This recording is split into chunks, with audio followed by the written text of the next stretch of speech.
बार रमन का उसकी बीवी के साथ जमकर झगड़ा हो गया। झगड़े का कारण था कि रमन की कुछ रिश्तेदार गांव से उनके घर रहने आने वाला था। बीवी ने कहा कि हर हफ्ते तुम्हारा कोई न कोई रिश्तेदार गांव से यहाँ रहने आता है। उन लोगों का रसोई बनाते बनाते मैं थक गई हूँ। आते हैं और एक हफ्ते तक जाने का नाम नहीं लेते। एक रिश्तेदार मुश्किल से जाते हैं तो दूसरा रिश्तेदार आ जाते हैं रहने को। यह हमारा घर है, कोई होटल या धर्मशाला नहीं। तो रमन ने भी तपाक से बीवी से कहा, तुम्हारा भी तो आते हैं कभी कभी। तभी बीवी ने कहा, हाँ आते हैं, 2 से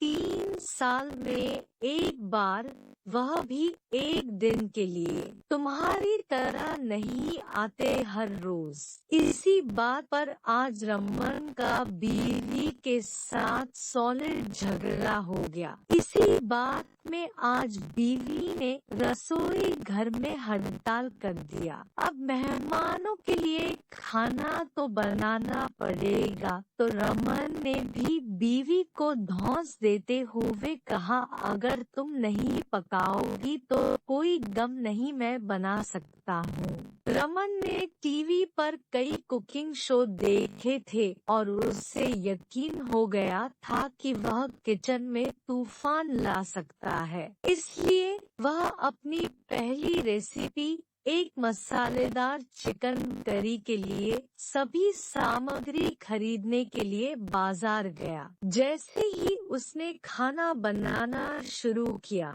उसे एहसास हुआ कि वह अदरक और लहसुन खरीदना भूल गया है। लेकिन उन्होंने उन्हें किसी और चीज से बदलने का फैसला किया। उसने रसोई के चारों ओर देखा और गर्म सॉस की एक बोतल देखी। यह काम कर जाना चाहिए, वह सोचने लगा। उन्होंने करी में भरपूर मात्रा में गर्म सॉस डाला और पकाना जारी रखा। जैसे ही उसने करी का स्वाद चखा, उसने महसूस किया कि यह बहुत तीखा था, यहाँ तक कि उसके स्वाद के लिए भी।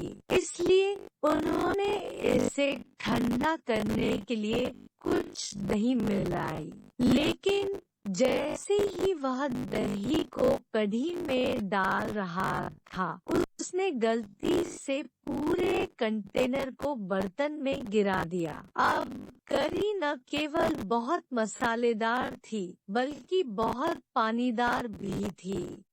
मेहमान परिवार खाने के लिए बैठा, लेकिन कढ़ी चखते ही उनकी आंखों में पानी आ गया।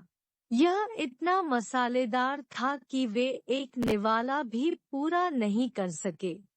रमन निराश हुआ, लेकिन उसने हार नहीं मानी। उसने इसके बजाय मिठाई बनाने का फैसला किया। उन्होंने चॉकलेट केक की रेसिपी के लिए इंटरनेट पर खोज की और निर्देशों का सावधानी पूर्वक पालन किया। हालांकि जब उसने केक को ओवन से बाहर निकाला तो वह पैनकेक की तरह चपटा था। वह बेकिंग पाउडर डालना भूल गया था। उसने और आटा डालकर इसे ठीक करने की कोशिश की, लेकिन तब तक बहुत देर हो चुकी थी। उनका परिवार केक खाने के लिए बैठा, लेकिन जैसे ही उन्होंने इसे चखा, उन्हें एहसास हुआ कि यह चट्टान की तरह सख्त है। वे उसे चाकू से काट भी नहीं सकते थे। मेहमान बहुत भूखा था और रमन के घर उन्हें कुछ अच्छा खाने को नहीं मिला। तो वह लोग एक हफ्ते की बजाय रात को ही रहने के लिए किसी होटल में जाने का फैसला किया और रमन से बहाना किया कि आज रात ही गांव के लिए उनको निकलना पड़ेगा। रमन शर्मिंदा था, लेकिन वह अपने दुस्साहस पर मन ही मन हंसे बिना नहीं रह सका। यह सब नजारा रमन की बीवी अंदर से देख रहा था। वह आए और खाने को देख रमन से कहा, आज खाना तो काफी लजीज बना लगता है। मेहमान काफी खुश होके गया। तभी रमन अपनी हंसी रोक नहीं पाया और दोनों एक अच्छी हंसी हंसा। इस तरह बार बार आने वाले मेहमान से अनजान में छुटकारा मिल गया था।